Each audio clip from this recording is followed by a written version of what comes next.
ගෞරවනීය හාමුදුරන් වහන්සේලාගෙන් මවුලවිතුමන්ලගෙන් කුරුක්කල්තුමන්ලගෙන් පියතුමන්ලගෙන් අවසරයි.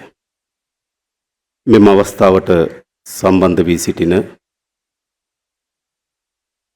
ආරක්ෂක නියෝජ්‍ය අමාත්‍ය හිටපු නැගෙනහිර ආඥාපති මේ ජනරල් අරුණ ජයසේකර මැතිතුමනි, ආරක්ෂක අමාත්‍යාංශ ලේකම් ධූරය දරන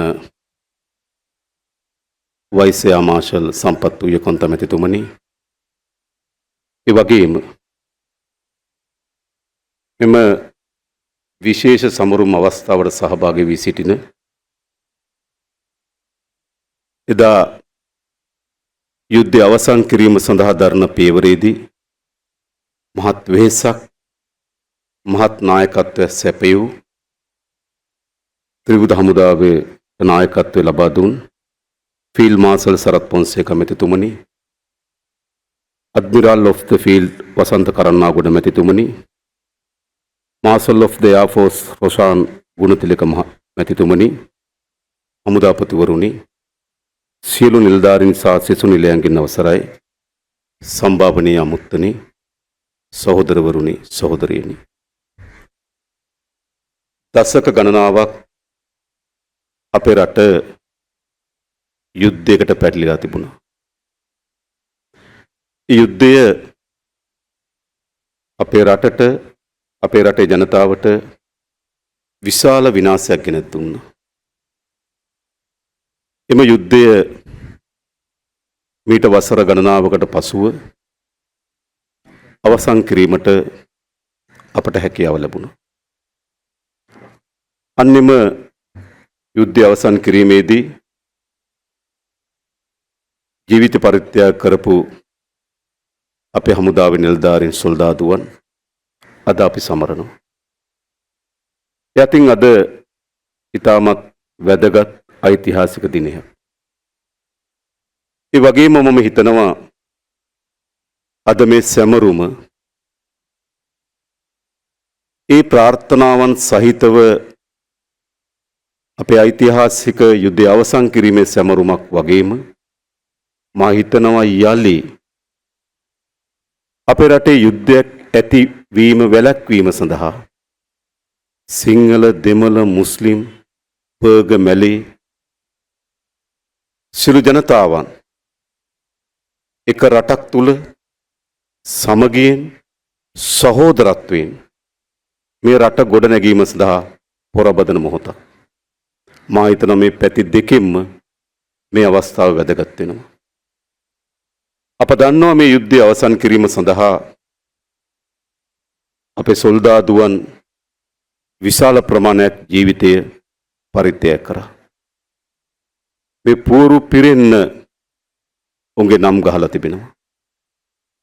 මේ පුවරු වලින් පෙන්눔 කරන්නේ මේ යුද්ධය අවසන් කිරීම සඳහා ඔවුන් පෙන්눔 කරන ලද කැපවීමේ මහත් ව්‍යායාමයේ ප්‍රතිඵල. ඒ වගේම විශාල ප්‍රමාණයක් සදාකාලික ආබාධිත බවට පත් වුණා. අදත් අප අතර ජීවත් වෙමින් සිටිය යුතු විශාල පිරිසක් ජීවිතය මේ යුද්ධය අවසන් කිරීම සඳහා පරිත්‍යාග කරා. තමන්ගේ ඇස්, ශරීර අවයව සියල්ල පරිත්‍යාග කොට තිබෙනවා. එපමණක් නොව උන්ගේ ඥාතීන්, උන්ගේ මිතුරන්, උන්ගේ දෙමව්පියන්, උන්ගේ බිරින්දෑවරුන්, ස්වාමියන්, මේ ආදී සියලු දෙනා මේ යුද්ධය අවසන් කිරීම සඳහා දරන මහා වේසයේදී විශාල කැපකිරීමක් කරන අය. මා හිතනවා රටක්, ජාතියක් ලෙස අපි හැමදාමත් ඔවුන් අපි අනුස්මරණය කළ යුතුයි. අපි තුල සිහි තබා ගත යුතුයි. මේ රට හැමදාමත් ඔවුන්ට ණය ගැති. ඒ පිළිබඳව ඉතාමත් භක්තිමත් බැඳීමක් ඔවුන් සහ අප අතර තිබෙනවා. හැබැයි අපි කවර දිසාවටද යා යුතු වන්නේ? යුද්ධය කියන වචනයට තිබෙන්නේ යුද්ධය කියන එකම පමණයි කියලා මා හිතනවා. යුද්ධ විශාල ඛේද වාචකයක්. යුද්ධ විශාල විනාශයක්. මා දන්නා මටත් වඩා වැඩියෙන් මේ යුද්ධයේදී සක්‍රියව එම යුද බිමේ සටන් කරපු ඔබ දන්නවා. යුද්ධය මොන තරම් ඛේද වාචකයක්ද? යුද්ධය මොන තරම් විනාශකාරීද කියන එක ඔබ දන්නවා. හැබැයි මේ සටන් කරලද කිසිවෙක් යුද්ධ කරේ යුද්ධ අපේක්ෂාවෙන් නෙවෙයි. ඒ හැම දෙනාම යුද්ධ කරේ සාමය අපේක්ෂාවෙන්. එයි යුද්ධ මොන තරම් ඛේද වාචකයක්ද? අද අපේ මව්බිම උතුර දකුණ ભેදකින් තොරව මේ යුද්ධයේ විනාශේ මේ යුද්ධයේ ඛේද වාචකේ නටබුන් විශාල ප්‍රමාණකින් ගොඩනැගිලා තිබෙනවා. අපි දැකලා තිබෙනවා. පියවරු අහිමි වූ දරුවන්, දරුවන් අහිමි වූ දෙමව්පියන්, ස්වාමියන් අහිමි වූ බිරින්දෑවරුන්, ඥාතීන් මිතුරන් අහිමි වූ අය මේ මාතෘභූමියේ තාමත් සුසුම් හෙළමින් ජීවත් වෙනවා. මා දකිනවා විටක මේ ලියා තිබෙන නමක අසල තමගේ පුතාගේ නම තිබෙනවාද? තමගේ ස්වාමියාගේ නම තිබෙනවාද? තමගේ දරුවාගේ නම තිබෙනවාද? තමගේ පියාගේ නම තිබෙනවාද කියලා ඇඟිලි තබමින් මේ නාම පූර්වේ නම් හොයනවා. ඒ අපේ අම්මලාගේ, අපේ බිරින්දෑවරුන්ගේ, අපේ දරුවන්ගේ වේදනාවේ ප්‍රමාණය. ඔවුන් අභිමානයක් සහිතව එහෙත් වේදනාවෙන් තමගේ ඥාතීන් සොයනවා තාමත්. මෙහි විතරද? උතුරත් එහෙමයි. තමගේ දරුවා, තමගේ ස්වාමියා අහිමි වූ අය ඡායාරූපයක් පාරේ තබාගෙන තමගේ ස්වාමියා, තමගේ දරුවා පිළිබඳ විලාප දෙනවා. සෑම දෙමව්පියෙකුටම තමගේ දරුවා දරුවෙක් උනහපොළුවට තමන්ගේ දරුවා මැණිකක්. ඒකයි ඇත්ත. එහෙමනම් එවැනි විශාල ඛේද වාචකයකට මුහුණ දීපු මාතෘභූමියක් හැටියට වර්තමානයේ ජීවත් වෙන අපේ වගකීම වන්නේ කුමක්ද? අපේ වගකීම වන්නේ යලි එවැනි පන්නේ යුද්ධයක් අපේ රට තුල ඇතිවීම වැළැක්වීම මේ මොහොතේ ජීවත් වෙන අපේ වගකීම. අපේ પરම්පරාව යුද්ධ කරගෙන තිබෙනවා. අපේ પરම්පරාව ගහගෙන තිබෙනවා. අපේ પરම්පරාව අතර සැකේ, කෝපය, වෛරය පැතිරලා තිබෙනවා. හැබැයි අපි අපේ දරුවන්ගේ પરම්පරාවට යුද්ධ නොකරන රටක්, ගැටුම් ඇති නොවන රටක්, සැකය, කෝපය, වෛරය වෙනුවට සහෝදරත්වයේ බැඳීම, ආදරය, ප්‍රේමය තිබෙන රටක් අපි නිර්මාණය කළ යුතු නැද්ද? අපි ඉතිහාසයේ සිදුවීම් බවට පත් වෙන්න ඉඩ දීලා අත්හරිනවද? සිදුවීම්, යුද්ධ සිදුවීම්, ජීවිත අහිමි වීම සිදුවීම්, බෝම්බ පිපිරවීම සිදුවීම්, ඒ විදිහට අපි අත්හරිනවද? නැහැ. මිනිසුන් යහපත් මිනිසුන් හැටියට අපි මොකද්ද කරන්න ඕන? සිදුවීම් වලින් පාඩම් ඉගෙනගෙන ඒවා අපි අත්දැකීම් බවට පරිවර්තනය කරගන්න ඕන. එහෙනම් අපිට මහා ඉතිහාසයක, මා ඛේද වාචක සහිත ඉතිහාසයක් විසින් අපිට කියන්නේ කුමක්ද? මොකක්ද කියන්නේ? යලි එවැනි තත්ත්වයක් අපේ රටේ මාතෘභූමිය තුල ඉටුවීමට ඉඩ නොතැබිය යුතුයි කියන හඬ තමයි මේ අත්දැකීම් වලින් අපිට කියන්නේ. ඒ අත්දැකීම් වලින් අපිට පෙන්වන්නේ අපෙන් පසු අනෙක් එළගෙන પરම්පරාව යලි යුද්ධ ගැටුමකට යා යුතු කියා නොවේ. එම අත්දැකීම් වලින් අපිට පෙන්වන්නේ යුද්ධයෙන් තොර රාජ්‍යයක්. එම අත්දැකීම් වල අපිට පෙන්වන්නේ වෛරය, කෝපය, සැකයෙන් තොර රාජ්‍යයක් අපි නිර්මාණය කරන්න ඕන. මම හිතනවා මේ යුද ස්මාරක ඉදිරිපිට අපි සිටගෙන ඔවුන්ට නිසි පරිදි ගෞරවය ඉටු කරනවා කියන්නේ කුමක්ද? උන්ට නිසි පරිදි ගෞරවය ඉටු කරනවා යනු යලි ගැටුමක් වෛරයක් සහිත සමාජයක් වෙනුවට සහෝදරත්වය ආදරය සමගිය පිරි සමාජයක් නිර්මාණය කරන්න සූදානම් කියන පණිවිඩය අපි මේ ඉදිරිපිට තබා සපත කළ යුතුයි. විශේෂයෙන්ම මා ඉදිරිපිට ඉන්නවා තමගේ දෙපාය තබා විදින්න බැරි සොල්දාදුවන්. මා උදේ උන් බලන්න ගියා. දිගු කාලයක් සමහර 1996 සිට 96 සිට අවුරුදු 30කට ආසන්න කාලයක් ඇඳක පමණක් තමන්ගේ ජීවිතය ගත කරනවා. 1988 සිට කිව්වා. ගෙන අවුරුදු 37කට වඩා වැඩි කාලයක් තමන්ගේ දෙපයින් නැගිටින්න බැරුව රෝද පිටුවක ඇලවිලා ජීවත් වෙනවා. තමන්ගේ සිතුවිලි හඬ බවට පත් කරගන්න බැරුව කඳුළු පිරි දැසෙන් තමන්ගේ හැඟීම් අපිට පෙන්눔 කරනවා. මේක තමයි ඛේද වාචකය. අපි අවසන් කළ යුතු නැද්ද? අපි අනාගත પરම්පරාවට අපි බාර දිය යුතු වන්නේ සමගි සම්පන්න පිරි රාජ්‍යයක් නෙවෙයිද?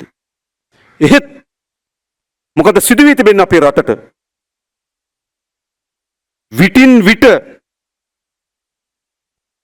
තමන්ගේ බලය ලබා ගැනීම, බලය ආරක්ෂා කර ගැනීම, බලය තර කර ගැනීම වෙනුවෙන් මේ යුද්ධ, මේ ගැටුම්, මේ ජාතිවාදය, මේ අන්තවාදය උපයෝග කරගෙන තිබෙනවා. මේ කිසිවක් ස්වභාවික ඇති වූවන් නොවේ. මම ඒකට දීර්ඝ ලෙස පැහැදිලි කරන්න යන්නේ නැහැ. මේවා විටින් විට තමන්ගේ බලය ලබා ගැනීම සඳහා, බලය ආරක්ෂා කර ගැනීම සඳහා බල විසින් කරන ලද අපරාධ වසා ගැනීම සඳහා උපයෝග කරගෙන තිබෙන ඉතිහාසය ඒකයි. එහෙම නොවෙන්න ෆීල්ඩ් මාර්ෂල් අවුරුදු 2කමාරකට වඩා වැඩි කාලයක් හිරේ ඉන්න හිතුවක් නේ. මොකටද හිරේ ඉන්නේ? මොන වරදක් කරාටද? මා දන්නවා ඒ අවදිය ඔහු සහ මා ඊටමත් කිට්ටු ඇසුරු කරා. ඔසිරේනකට අවස්ථා ගණනාවකදී ඔහුත් එක්ක ගිහලා පැය ගණන් සාකච්ඡාවේ හිටියා. කුමක්ද එතන තිබුණේ? එතන තිබුණේ බලය, නීතිය හෝ යුක්තිය නොවේ. තේරුම් ගන්න ඕන. ඒ විදියටම තමයි ඉතිහාසය මේ ගැටුම්, මේ යුද්ධ බලය තහවුරු කර ගැනීම සඳහා, බලය ලබා ගැනීම සඳහා, බලය ශක්තිමත් කර ගැනීම සඳහා උපයෝග කරගෙන තිබෙනවා.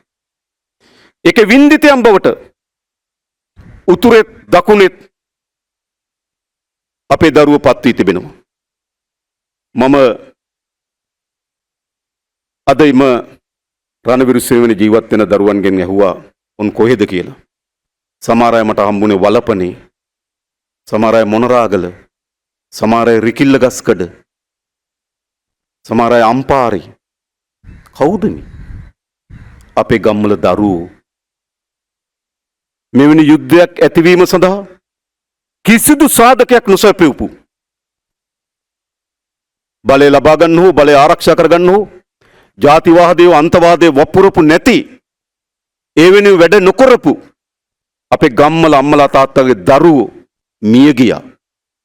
මෙහෙත් එහෙමයි, එහෙත් එහෙමයි.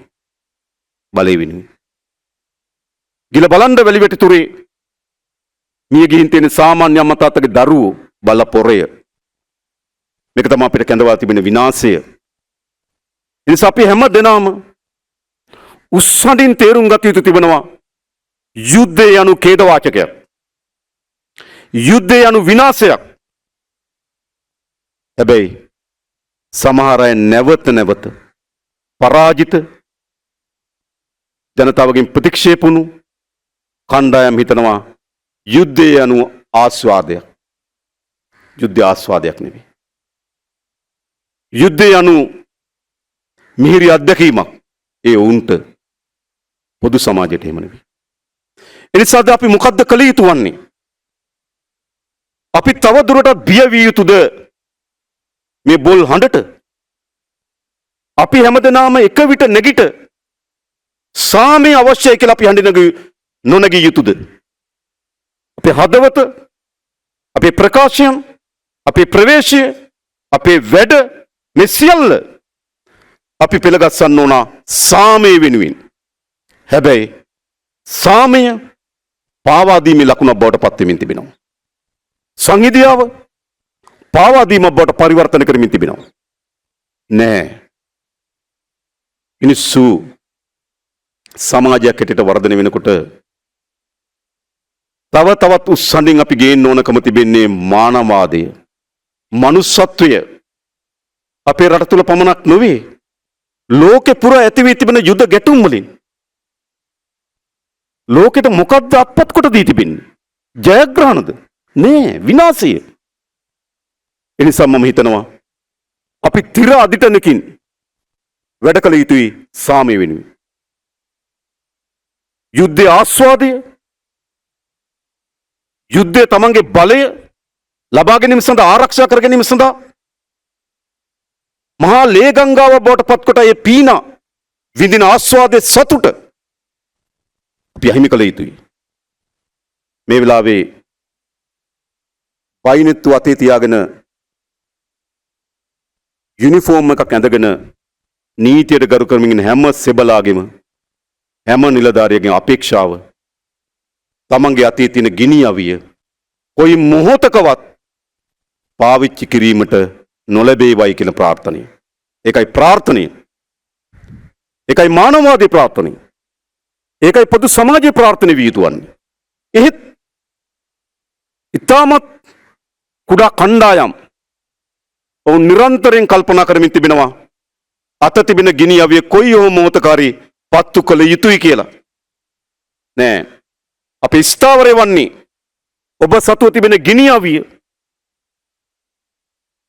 තවත් මිනිසෙකුට එරෙහිව ඔහුගේ පපුවට තබා වෙඩි තැබීම සඳහා එසවීමට අවස්ථාවක් නොලැබෙන සමාජයක් නිර්මාණය විය යුතුයි. අපි බය නැතුව මේක කියන්න ඕන. ගෝරනාඩුවට කිසි කෙනෙක් යටත් විය යුතු නැහැ. අපි යටත් වෙන්නේ සත්‍යයට. අපි යටත් විය යුතු මානවවාදයට. අපි යටත් විය යුතු මිනිසත්කමට. අපි ගෝරනාඩුවට යටත් විය යුතු නැහැ. එනිසා මා හිතනවා අපිට ඉතිහාසයේ අත්දැකීම් බවට පත් කරගන්න නම් ඒ අත්දැකීම් වලින් පාඩම් ඉගෙනගත්තු ජනතාව බවට පරිවර්තන විය යුතුයි. අපි ඇතිතරම් ලේ හලලා තිබෙනවා. මේ මහ පොළොව තෙත් වෙනකන් ලේ හලපු ජාතියක් අපි. ගංගා රුධිරයෙන් ගලාගෙන යන තරමට ලේ හලුණු ජාතියක් අපි. අම්මලා තාත්තලාගේ දෙමව්පියන්ගේ ඥාතීන්ගේ කඳුළු ගංගා පිරෙන තරම් කඳුළු හලපු ජාතියක් අපි. අපි යුද්ධයේ බිහිසුණුතම වේදනාවන්ට, බිහිසුණුතම විනාශයන්ගේ අත්දැකීම් ලැබපු මිනිස්සු අපි. ඒවා අත්දැකීම් නම් යලි එවැනි තත්ත්වයක් අපේ රටේ ඇතිවීම වැළැක්විය යුතුයි. ඒ තමයි මේ යුද්ධය. මම දන්නවා, මම කලිනුත් කිව්වා, කිසිවෙක් මේ යුද්ධය එළබෙන්නේ යුද්ධය වෙනුවෙන් නෙවෙයි. හැම කෙනාම අවිය අතට අරගෙන ඉදිරියට ගියේ සාමය වෙනුවෙන්. යුද්ධය වෙනුවෙන් යුද්ධ කරන්නේ නැහැ. යුද්ධ කරන්නේ සාමය වෙනුවෙන්. එහෙනම් අපිට තවත් දිගු ගමනක් යා යුතු තිබෙනවා. යුද්ධය අවසන් වීම, ඒකේ ඊළඟ පියවර සාමය ස්ථාපිත කිරීම. එහෙම නැත්නම් අපි අර්ධ ජයග්‍රාහකයෝ, පූර්ණ ජයග්‍රාහකයෝ නෙවෙයි. අපි පූර්ණ ජයග්‍රාහකයෝ බවට පත් විය හැකි වන්නේ මෙරටේ සාමය නිර්මාණය කිරීමෙන් පමණයි. එනිසා ගෝරනාඩු වලට බිය නොවි අපි සාමය වෙනුවෙන් ගත හැකි හැම පියවරක්ම ගන්න ලෑස්ති. මං අවිය අදරාගෙන ඉන්න හැම සොල්දාදුවෙකින්ම, හැම නිලධාරියෙකුම ඉල්ලා හිටින්නේ ඔබ හැම විටම අපේ රටේ සාමය වෙනුවෙන් වැඩි කරු පිරිසක්. ඔබ අනාගතයේ අපේ රටේ සාමය ස්ථාපිත කිරීම සඳහා වැඩ කරන පිරිසක් බවට පත් වෙන්න. අපේ අම්මලා තාත්තලාට මම කියන්නේ ඔබ ඔබගේ දරුවා, බිරින්දෑවරු, ඔබ ඔබගේ ස්වාමියා මේ මාතෘ භූමියේ යුද්ධය අවසන් කිරීම වෙනුවෙන් කැප කරා. ඔබ ශ්‍රේෂ්ඨ මාතාවරුන්, ඔබ ශ්‍රේෂ්ඨ බිරින්දෑවරුන්. එහෙත් ඒ අවසන් ප්‍රතිඵලය විය යුත්තේ කුමක්ද? ඔබගේ දරුවාට, ඔබගේ ස්වාමියාට, ඔබගේ මිතුරාට, ඔබගේ ඥාතියාට ඉටු කළ හැකි හොඳම සාධාරණත්වය වෙන්නේ අප සාමය ස්ථාපිත කිරීම. අපේ දරුවන්ට යලි යුද්ධයක් පිළිබඳ බියක් ඇති නොවන සමාජයක් අපි නිර්මාණය කළ යුතුයි. මා දන්නවා ඉතාමත් දුෂ්කර ව්‍යායාමයක්, ඒත් අපි විසින් සාර්ථක කළ යුතු ව්‍යායාමයක්. උතුරේ දකුණෙත් බලය වෙනුවෙන් මේ ජාතිවාදයේ නැවත කරලි ගහන්න පටන් අරන් තියෙනවා. වෙන කිසිවක් නෙවෙයි, බලය වෙනුවෙන්. සැබෑ මාතෘභූමියේ නිදහස නම් අපිට යුද්ධය අවසන් කිරීමෙන් මාතෘභූමියේ පූර්ණ නිදහස අපි අත්පත් කරගන්න සමත් වෙලා නැහැ. මාතෘභූමියේ පූර්ණ නිදහස යන කුමක්ද? අදත් මේ වර්ෂාව පතිත වෙන්න පටන් ගන්නකොට අපිට බියජනක තත්වයක් එනවා. නායාමට අවදානම් වූ කලාපයක ගෙවල් 4900ක් තිබෙනවා. එතනින් මොන කලාපේ නායාමකට ලක් වේවිද කියලා බයක් තියෙනවා. අපි නිදහස්ද? අදත් ලෝකේ කුමන තැනක හෝ කුඩා හෝ ගැටුමක් ඇති වුණොත් අපේ රටේ ආර්ථිකයට, අපේ රටේ ජන ජීවිතයට මොනතරම් බලපෑමක් කරයිද කියලා අපිට බියක් තිබෙනවා. අපි නිදහස්ද? අපි ආර්ථික වශයෙන් බංකොලොත් වුණු රාජ්‍යයකට කොයිද නිදහසක් තිබෙන්නේ? කොයි සූරිභාවයක් තිබෙන්නේ? අද අපි ආර්ථිකයේ ස්වෛරීභාවය අහිමි කරගත්තු ජාතියක්. ඒක ඇත්ත. අපිට අපේම වූ ආර්ථික තීරණ ගැනීම සඳහා ශක්තිමත් ආර්ථිකයක් නොමැති ජාතියක්. එනිසා මේ මාතෘභූමිය ලෝක ඉදිරිපිට අභිමානවත් රාජ්‍ය බවට පරිවර්තනය කරන්නම් මේ ආර්ථික පරිවර්තනය අපි අත්පත් කරගත යුතුයි. නීතිය විධානයේ ආධිපත්‍යය කුමන දුෂ්කරතා මත හරි මේ රාජ්‍ය ස්ථාපිත කළ යුතුයි.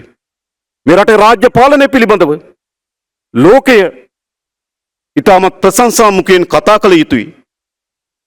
අපේ රටේ අපරාධ කුඩු වසංගත වලින් තොර රාජ්‍යයක් අපි නිර්මාණය කළ යුතුයි. ගැටුම් නැති, අවිශ්වාස නැති, වෛරය නැති රාජ්‍යයක් අපි නිර්මාණය කළ යුතුයි.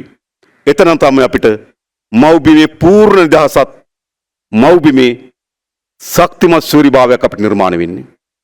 එම නැතුව සූරිභාවය හුදු කඩදාසිය ඇතුලේ තියෙන වාක්‍ය පමණක් බවට පත් නොවිය යුතුයි.